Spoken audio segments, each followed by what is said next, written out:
Well, you know, you could say, what's the biggest scientific problem that there is, okay?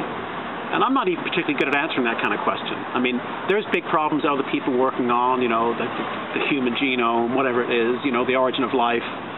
You know, scientists are most scientists do what they like to do and what they're comfortable doing. You know, you get trained, you go to school, you get a host of experiences, and then what happens is you become very good at a few small number of things.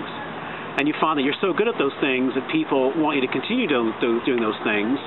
And because you're better at doing those things than other folks, you're able to get better work done on those things than other folks. So, for example, I find sometimes I'll dabble in areas that are a little out of my field, and if I don't work with other people, you quickly find that a lot of your thoughts and ideas on those things are naive, which means that they might be interesting to you, but they've already been discovered, they've already been published, and if you haven't read all the literature on something that you're interested in, you may find that your contributions are not contributions.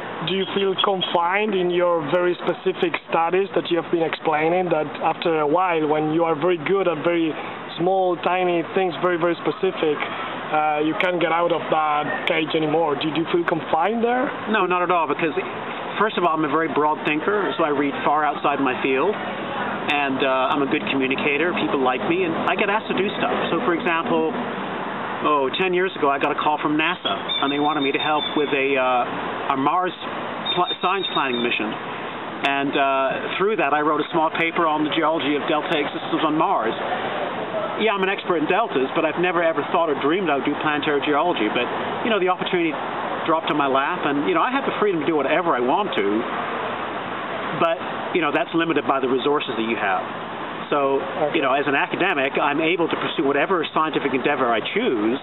The question simply is, do I have the funding to pursue it to the level that I can collect the data I want and data. So no, I don't ever feel confined. I do what I like doing. I'm able to dabble in areas outside my field. Usually I do that by collaboration. I've got the personality that allows me to collaborate with people. So I don't have to know everything, but I do have to know. I do have to have the ability to be able to draw people in that have the expertise to help me work in an area that's outside my field, but then they provide the kind of background information and reading that makes it science as opposed to dabbling, right?